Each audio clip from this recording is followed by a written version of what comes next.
We can lead off with the questions. Just I am very clearly not AI, so I'd like to lead with that. This was the moment everything changed.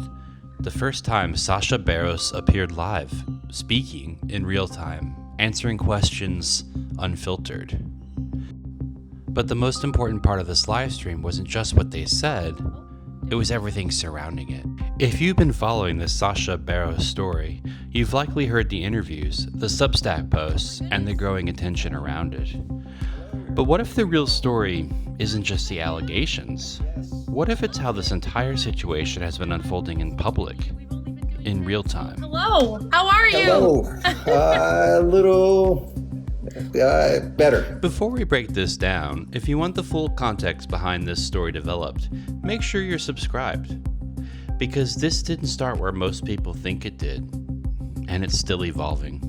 This live stream marked a turning point. For months, Sascha Barros had been posting, writing, and releasing recordings, but this was different. This was the first time people could see them, hear them, ask questions directly. And they opened with something telling. I am clearly not AI. We can lead off with the questions. Just I am very clearly not AI, so I'd like to lead with that, and we'll go from there. I am happy to answer any questions in real time, just like I posted on my threads. So let's let her rip.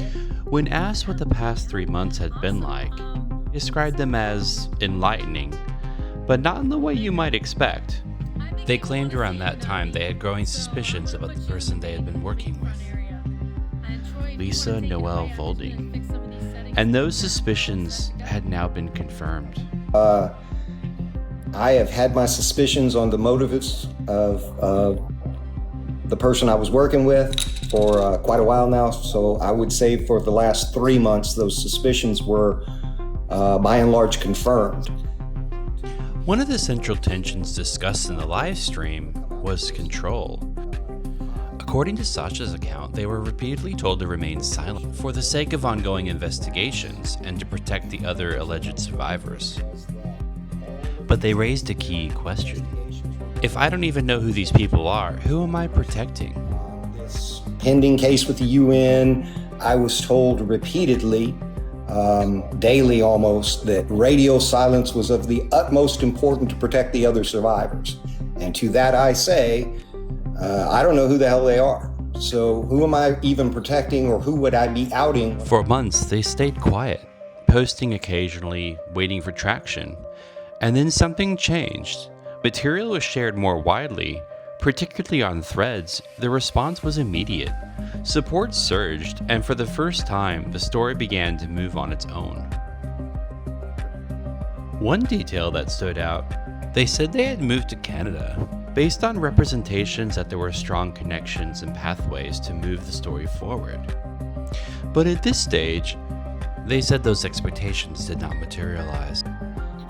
I came here to Canada under the impression that Lisa had some fairly substantial connections, politically, through media, whatever.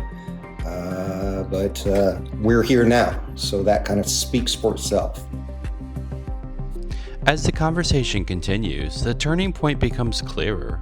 Sascha describes pushing back, wanting to speak, wanting to do interviews, wanting to move forward publicly. And then they describe what ended the relationship, a single direct statement. They believe the situation had become a catch and kill.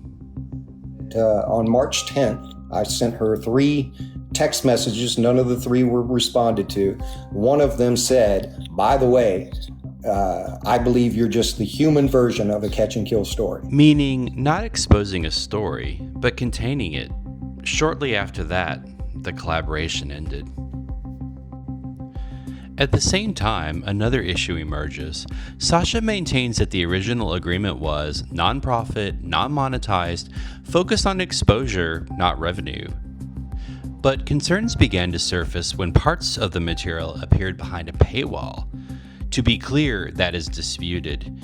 Lisa had publicly stated that some of these changes may be related to platform settings or misinterpretations, but regardless of intent, this became one of the central points of tension. Well, and it seemed like when you started to push back a little. All of a sudden, your testimony's behind a paywall. She's Yes. releasing these letters saying, Sascha's compromising people's safety.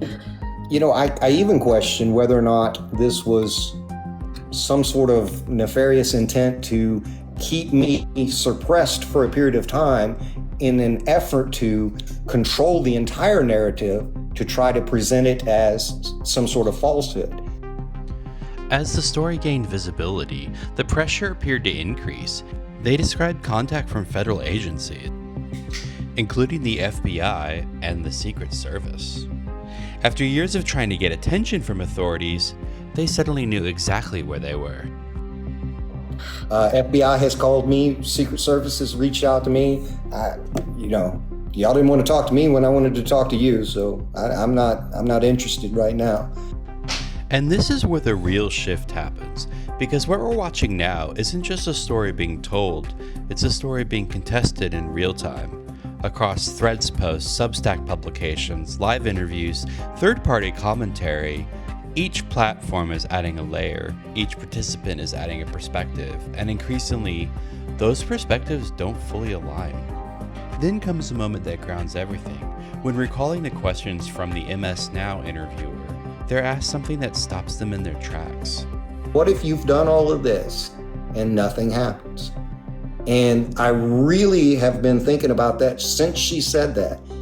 And my answer to her at the time, and it kind of is still the same answer, is I guess I'm just going to feel like everybody else that has ever come forward and been dismissed by the system. The only difference will be I will have done it publicly.